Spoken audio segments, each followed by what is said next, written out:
Fala, pessoal. Tava com saudade de dizer isso, hein? Aqui é o Dr. Fábio, essa aqui é a EcoClass e estamos aqui para mais um programa Bate-Papo sobre Saneamento. Hoje vamos falar, sabe sobre o quê? ODS. Solta a vinheta.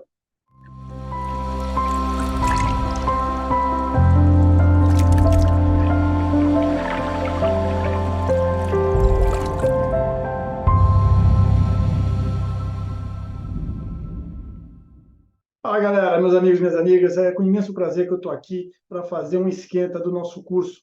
Nós vamos ter logo mais um curso sobre Objetivos do Desenvolvimento Sustentável. Você sabe o que é isso? Você sabe qual a importância e como isso pode impactar no dia a dia do tratamento de esgoto, no tratamento de água? Você sabe o quanto isso pode agregar de conhecimento e vontade de trabalhar na causa?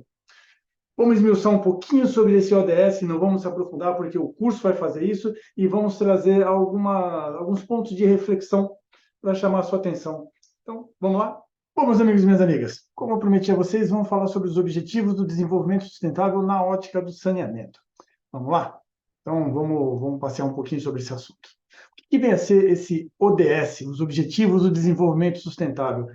Antes de dar um page down e mostrar para vocês o que basicamente é importante a gente contextualizar. O nosso planeta, ele vive, nos últimos anos, uma série de mudanças de paradigmas, de forma de enxergar não só a própria humanidade, como as diferenças que essa humanidade proporciona, mas também de repensar a sua relação com o meio ambiente.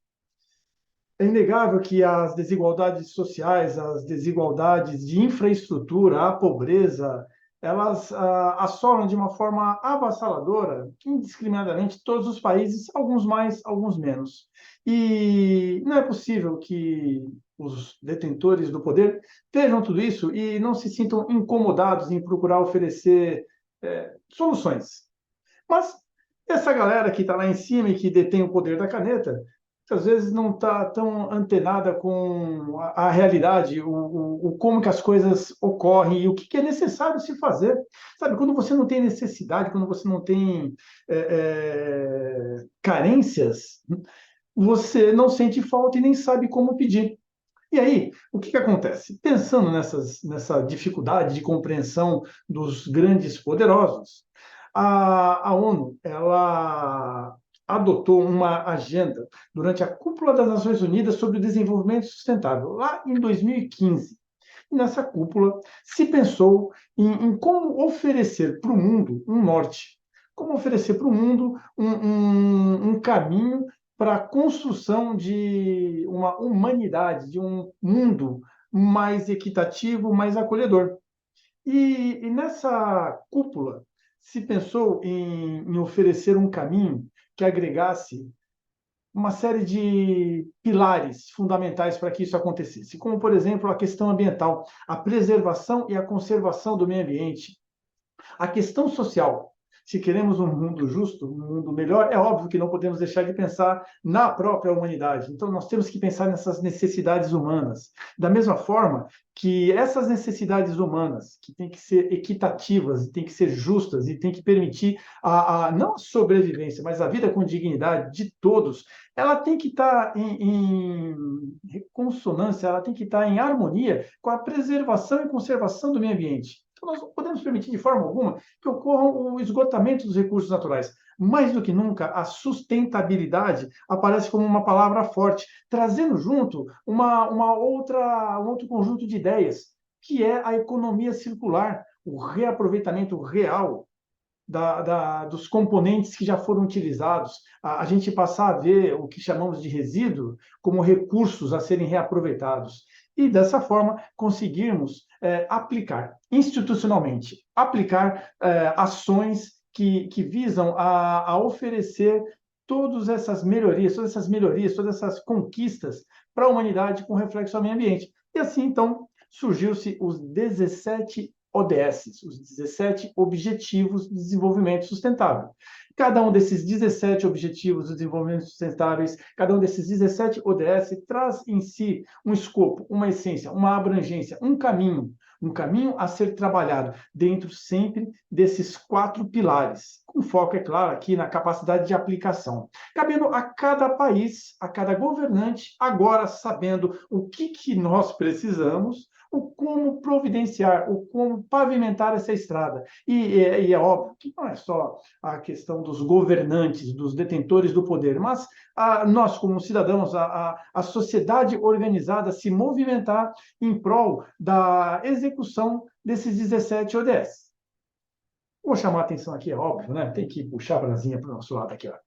Para o 6º ODS, água limpa e saneamento, que tem por premissa assegurar a disponibilidade e a gestão sustentável de água e saneamento para todos. É a tal da universalização do saneamento, que todos os lares tenham uma torneira com água potável, que todos os lares tenham um banheiro com água potável para lavar a mão e uma privada para dar descarga, e que tudo que for na descarga seja devidamente afastado por uma rede coletora e levado para uma estação de tratamento de esgoto para aí sim adequadamente ser lançado nos corpos receptores. Olha que maravilha. Esse 6º ODS é o que nós, no tratamento de água e esgoto, nós no saneamento, nós temos que nos debruçar para oferecer a nossa competência. Mas vejam, esses ODS, eles estão totalmente interligados. Então, esse ODS 6, ele está interligado com o ODS 3, bem-estar, saúde e bem-estar, porque o saneamento, ele promove esse bem-estar, ele promove saúde, é uma ferramenta de saúde pública.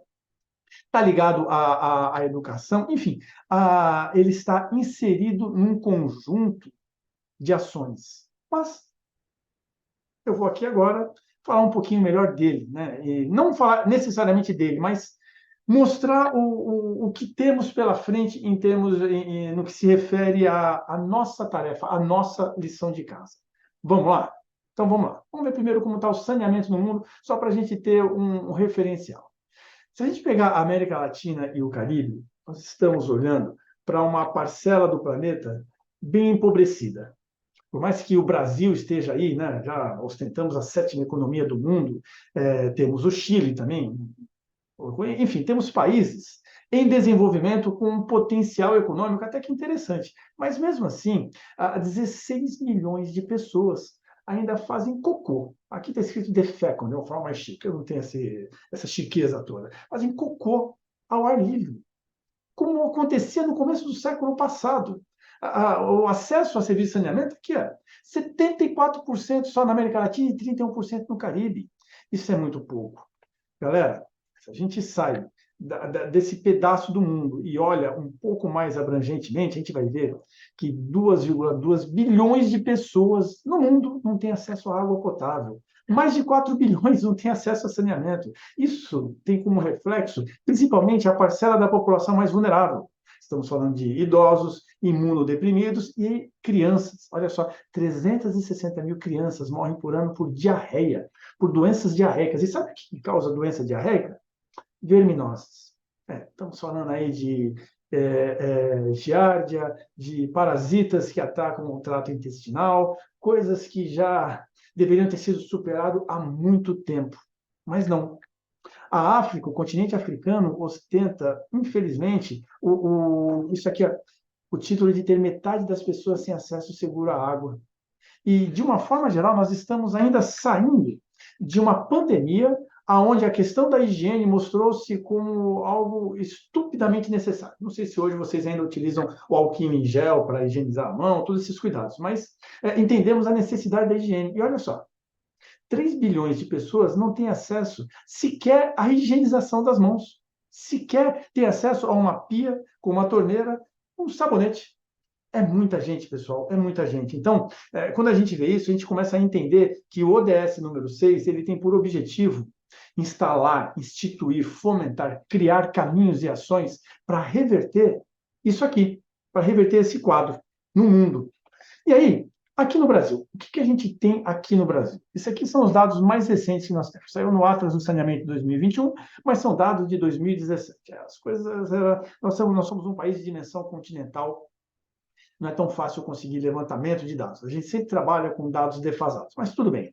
Se a gente olhar o saneamento, o esgotamento sanitário no nosso país, ele é muito deficitário. Nem parece que somos a economia que somos. Estamos muito longe de uma excelência. Se a gente olhar bem, existem poucos estados aqui, principalmente na região sudeste, que possuem um nível de tratamento de país desenvolvido. Estamos falando aqui de, por exemplo, São Paulo, né? Estamos falando da região, talvez, que detenha a boa parte do PIB nacional. Se a gente olha aqui para o norte, boa parte da região central, ou mesmo nordeste, ainda há uma carência de esgotamento sanitário muito grande. E isso faz com que, de uma forma geral, a nossa situação seja muito periclitante. Olha só, nós lançamos por dia mais de 9 mil toneladas de esgoto. E isso aqui tudo vai para corpos receptores, porque pouca parte disso, metade, acho que nem metade disso é tratado. A gente tem 45% da população sem tratamento de esgoto. O que vale dizer, obviamente, que 55% da população não tem esgotamento sanitário adequado, não tem sequer o afastamento do esgoto de sua residência. E essa parcela tratada, ainda a gente tem que entender como que funciona. Olha só, de todo esgoto gerado, 3,9 mil toneladas, que equivale a 43%, está sendo coletado e tratado. Só que desses 43% coletado e tratado, que é muito pouco disso aqui, 12% ainda são destinadas a soluções individuais. O que são essas soluções individuais? A gente está falando de fossa séptica. Fossa séptica funciona? Funciona? É uma ferramenta de proteção ambiental? É. É o melhor dos mundos? Não. Não. Nós temos hoje, e vou até mostrar aqui para vocês logo mais, outras tecnologias que poderiam já estar disponibilizadas e disseminadas, que levariam mais qualidade e proteção ao meio ambiente e à saúde pública. Até porque a população ela não é instruída e preparada para gerir os seus resíduos. Construção de uma fossa séptica é até simples. Para quem é minimamente letrado, para quem é minimamente alfabetizado, para quem é minimamente tem conseguiu construir o mínimo de raciocínio para ler e interpretar um texto de uma NBR. Mas será que essa é a nossa realidade? Será que nós temos esse preparo em todas as regiões do nosso país tão desigual? Eu acho que não. E nesse sentido, é onde, novamente, o ODS 6 nos chama para agir, para ir até esses lugares e levar a informação para ser transformada em conhecimento.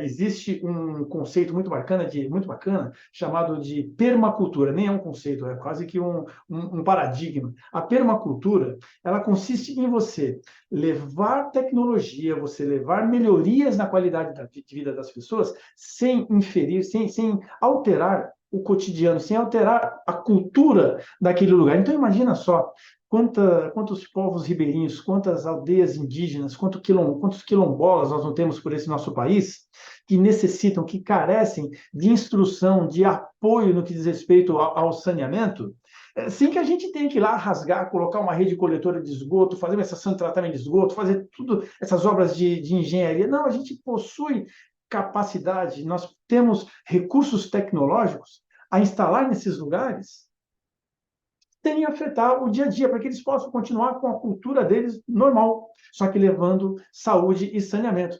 Logo, o nosso país ele adota o sistema centralizado de esgotamento sanitário, ou seja, nós temos grandes bacias de esgotamento, grandes estações de tratamento de esgoto. Porém, essa parcela de tratamento descentralizado, ela é ainda muito importante e ela tem que ser o nosso foco. A gente vai falar disso aqui um pouquinho mais para frente, mas a gente precisa demais pensar o como conseguimos, enquanto cidadão, enquanto trabalhadores e trabalhadoras do saneamento, modificar esse quadro aqui, ó. Levar mais equidade para o nosso país. Bom, vamos lá, vamos seguir. Se o nosso tratamento de esgoto, nossa cobertura de esgoto carece ainda de muita melhoria, olha, não dá para dizer o mesmo em termos de infraestrutura, né? A nossa infraestrutura, ela é tão precária quanto. Eu achei que ia vir um outro slide. Tentei dar uma ajeitada, mas não deu. Na verdade, a gente está falando ainda de esgotamento sanitário. Deixa eu me corrigir aqui a minha postura e mostrar o porquê da desigualdade mostrada, evidenciada no slide anterior. Olha só, nós temos apenas 36% dos municípios com sistema de tratamento de esgoto. Dá para acreditar que um país desse tamanho tem só 4.000, pouco mais de 4.500 ETs em operação? Em só 2013 municípios, e você quer ver a coisa piorar? Boa parte dessas ETs estão aonde? Aqui em São Paulo. Pouquíssimas estão distribuídas nos demais municípios. Isso daí é óbvio que leva a essa desigualdade que acabamos de ver. E isso tem que ser revertido. E cabe a nós lutarmos para que isso seja revertido. Você está vendo? Uma coisa é a atividade de tratar esgoto, uma coisa é você ter a qualidade, você melhorar a operação, você ter eficiência, você aplicar-se e aplicar os melhores conceitos. Isso é um mundo. Agora, envolver nesse mundo tem a ação, tem a consciência, tem a luta para que essa desigualdade ela caia, para que a gente leve saneamento para todo o país. Isso daí, quem conclama é o ODS. É justamente essa parte, digamos, da retórica do saneamento. E nós precisamos começar a trazer isso, a absorver isso para o nosso dia a dia, entender que a nossa atividade de tratador, de tratadora de água ou de esgoto, ela contribui para levar saúde, ela contribui para levar proteção ao meio ambiente e temos que fazer com que essa atividade ela se espalhe de uma forma igual para todo o nosso país. Agora sim, agora sim. Sem mais pegadinhas comigo mesmo, se o nosso esgotamento sanitário ainda é muito deficitário, a gente não pode falar muito em relação à oferta de água potável. Por mais que haja ainda uma imensa desigualdade nas regiões, ainda novamente com a região norte, principalmente a região norte, padecendo de carência ainda confrontada com boa parte do restante do país. Está certo que a gente tem aqui umas ilhas, né, de estados que ainda apresentam essa deficiência na oferta de água potável. Mas o fato é que quase 85% da nossa população tem acesso à água. A gente pode falar, poxa, 85%? Está faltando só 15% para 100%. Galera, nossa população é gigantesca. Se você pegar 15% disso, é muita gente. É ainda muita gente que não tem acesso à água potável. Muita gente que não tem acesso à água potável. Você parou para pensar o que isso significa? Já parou para pensar que hoje, agora, eu estou aqui gravando essa aula para vocês, vocês vão assistir essa aula pela internet, num celular, num smartphone, num iPhone, num Samsung caríssimo, com sinal 5G. E, ao mesmo tempo, tem pessoas espalhadas aqui pelo nosso país que vivem uma realidade do começo do século passado, tendo que achar água para viver, se sujeitando a ingerir um líquido que ela vai chamar de água potável, sem saber da sua qualidade. Isso é muito surreal. Novamente, é por isso que nós, na EcoClass, entendemos o quão importante é trazer esses assuntos de sustentabilidade, de ODS e tudo mais para o nosso meio, para que isso fomente discussões incômodas e que a gente possa contribuir cada vez mais ativamente. Bom, e se a gente comparar a nossa situação com o restante, com os outros países? Olha só, a Unicef e a OMS, eles lançaram um ranqueamento. No que diz respeito a fornecimento de água não contaminada, água potável, num estudo feito, um comparativo feito em 137 países, o Brasil ficou na região mediana. Nós estamos lá na posição de número 84, com os seus 85% de oferta de água potável.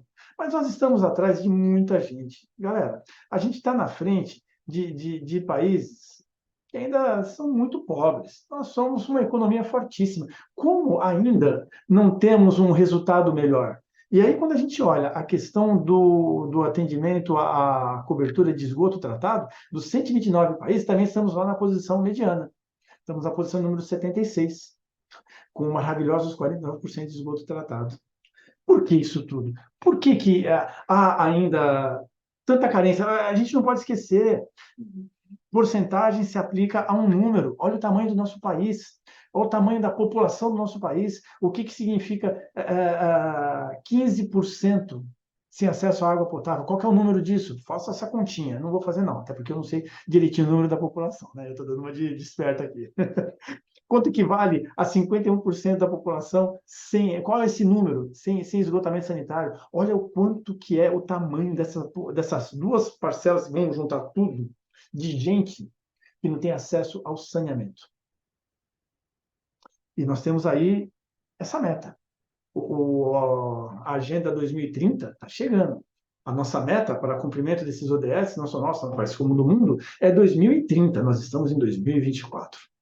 Quem sabe, aqui, sabe-se lá, se essa abertura para o capital privado com o novo marco do saneamento consiga alavancar com qualidade e equitativamente, com igualdade, o saneamento para o nosso país, para que a gente possa alavancar posições nesses rankings, né? Porque senão a coisa realmente é bem feia. Se bem que, olha só, isso aqui é muito preocupante. Isso daqui reflete como a ação do poder público é maquiavelicamente seletiva. Isso aqui são dados do IBGE, da Pesquisa Nacional de Saneamento Básico de 2017, está aqui. Esse gráfico em relação às grandes regiões do Brasil como um todo. O que esse gráfico ele nos mostra, pessoal? Olha só, até 5 mil habitantes, mais de 500 mil habitantes. Isso aqui é a cobertura do esgotamento sanitário. Sabe o que isso quer dizer, meus amigos e minhas amigas? Que há uma desigualdade imensa na oferta de esgotamento sanitário. Regiões menos populosas são menos atendidas. Olha só, regiões em que o número de habitantes são baixos, a baixa densidade demográfica, tem nem metade da oferta de esgotamento sanitário, de cobertura de esgotamento sanitário. E isso é algo que a gente tem que se questionar. Até que ponto a abertura para o capital privado, ou melhor, até que ponto o capital privado vai se interessar também por essas pequenas regiões? Até que ponto essas regiões afastadas, essas comunidades isoladas, vão poder se beneficiar desse aporte financeiro que está ocorrendo agora com a entrada das grandes empresas privadas oferecendo serviços de saneamento? E aí é onde está o nosso grande desafio. É levar saneamento a essa população não coberta. Estou falando aí não só de pequenas cidades, de pequenos aglomerados urbanos, mas também de aldeias indígenas, quilombolas, assentamentos irregulares, todo esse povoamento que não tem condições de ter uma rede coletora porque não há uma população, um tamanho de população que condiza com os custos a ser aplicado. É aí que, novamente, a gente conclama o sexto ODS, levar saneamento para essas regiões. Garantir que, nesse alavancar do saneamento, das obras de infraestrutura de saneamento que o Marco Legal do Saneamento está trazendo, essas regiões pequenas, essas regiões menos povoadas, esses pequenos aglomerados urbanos, não fiquem de fora, porque temos que levar água e coleta de esgoto para todas as pessoas, todos os cidadãos. Eu vou mostrar para vocês aqui duas possibilidades e até aproveitar para fazer um merchan do bem aqui, de dois grandes parceiros nossos aqui, dois parceiros que estão sempre com a gente e que oferecem uma possibilidade de caminhar nesse sentido de levar cobertura, de levar saneamento, de levar saúde para as regiões mais afastadas e menos povoadas. Vamos lá. Isso tudo vai se basear nesse conceito de SAD, de saneamento ambiental domiciliar. O saneamento ambiental domiciliar, ele entende que o tratamento de esgoto ele tem que ser feito próximo à pessoa que o gera. Hoje, esse saneamento ambiental domiciliar, ele é feito basicamente pela instalação das fossas sépticas. Ainda inadvertidamente, algumas fossas mal construídas, aquelas chamadas fossas negras, um nome meio ruinzinho, né? Mas enfim, e que, como eu comentei para vocês, são tecnologias que oferecem proteção, porém há toda... Enfim, volta aí o vídeo e ouve tudo que eu falei a respeito das fossas.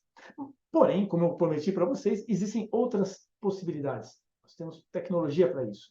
E essas tecnologias são as chamadas tecnologias verdes, que compreendem o ecossaneamento. Galera, o ecossaneamento é um novo paradigma dentro do tratamento de esgoto.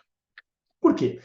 As tecnologias aplicadas ao ecossaneamento, que são chamadas de verdes, elas não têm aporte energético, não há consumo de energia por isso, são processos simplificados, operação simplificada, baixa manutenção, e basicamente elas se baseiam na natureza, na ciclagem de elementos que ocorrem no próprio ecossistema, na própria natureza. Então, basicamente, essas tecnologias mimetizam, imitam esses processos naturais, aplicando conceitos de engenharia, no que se refere ao seu controle. Isso faz com que seja possível a aplicação dos conceitos de sustentabilidade e de economia circular, porque essas tecnologias verdes permitem, além do tratamento de esgoto com uma qualidade muito melhor do que a fossa séptica, permite a recuperação de recursos. Água para fertirrigação, adubo para os solos, biogás, tudo isso pode ser reaproveitado do esgoto. Estou falando aqui, por exemplo, do mais clássico, que são os alagados construídos, as wetlands.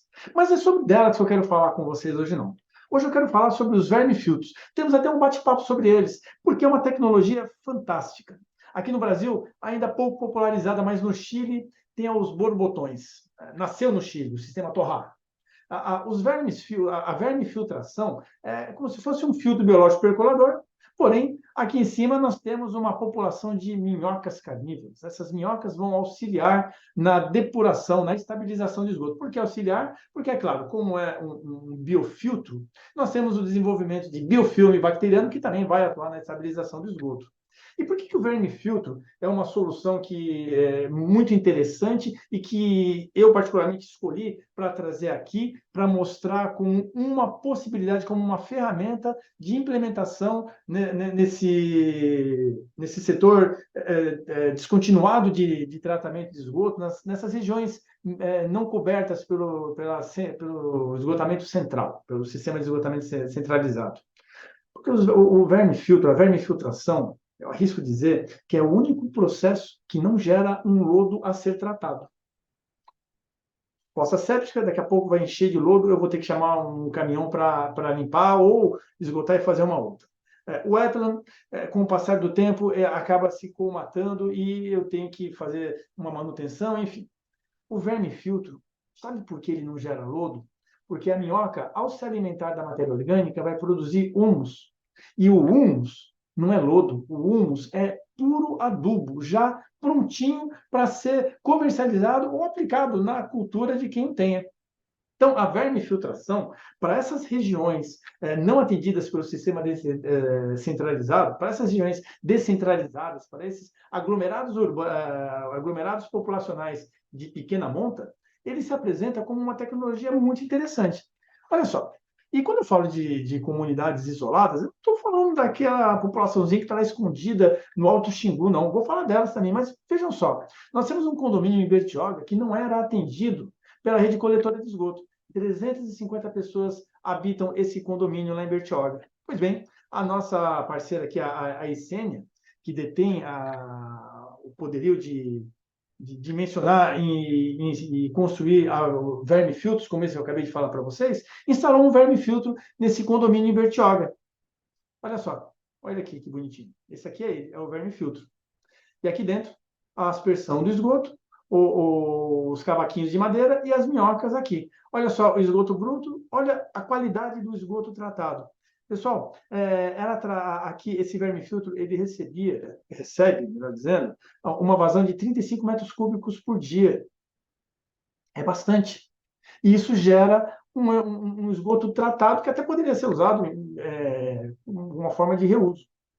O fato é que esse condomínio atua se protegendo em relação à sua saúde e protegendo o meio ambiente de uma forma absurdamente com qualidade. Tá vendo? É possível fazermos isso. Agora, é claro, como que se dá tudo isso? Se dá com parcerias e se dá com transferência de conhecimento. Aqui é a outra ferramenta que eu prometi mostrar para vocês. É o biodigestor anaeróbio de resíduos sólidos urbanos, comercializado aqui pela Home Biogas. Vou mostrar para vocês aqui algumas fotos que o parceirão, amigo mesmo de estrada, o Carlos, ele me confidenciou para eu poder trazer aqui para vocês e ilustrar como é possível levar saneamento para as pessoas de uma forma simplificada mesmo. Esse biodigestor anaeróbio de resíduos, ele trata restos de comida, trata esterco, fezes de animais, gera biogás e biofertilizante líquido. Tá vendo aqui? Ó? Esse aqui é o biodigestor, onde há o tratamento anaeróbio. Esse aqui é uma campânula, é um gasômetro, onde se acumula o biogás. Isso aqui há um contrapeso que faz uma pressão positiva para empurrar esse biogás, esse metano, para que ele possa ser aproveitado. Galera, os equipamentos desse porte, eles podem tratar de 4 a 10 quilos de resíduos orgânicos. E o biogás gerado dá uma autonomia de 2 a 7 horas por dia de cocção, quer dizer, de chama. E de chama realmente, de você poder ferver água, fazer arroz, fazer feijão, você cozinhar. Vejam só, um equipamento desse consegue levar a qualidade de vida. E o mais interessante é isso aqui, pessoal. Esse biodigestor portátil, ele pode ser acoplado a uma privada náutica. Por que uma privada náutica? Porque na privada náutica, a sua descarga é sob pressão e ela, por isso, tem uma economia de quase 10 vezes o consumo de uma descarga normal. Ela usa pouquíssima água, 1,2 litros. E os dejetos da privada vão alimentar o biodigestor. E o biodigestor vai produzir o quê? Biogás e biofertilizante líquido. Olha que barato. Quer dizer, com um equipamento desse, você leva dignidade para as pessoas. Vejam aqui alguns exemplos. Aqui é a instalação desse sistema numa terra indígena Guarani, em Jaraguá, aqui em São Paulo.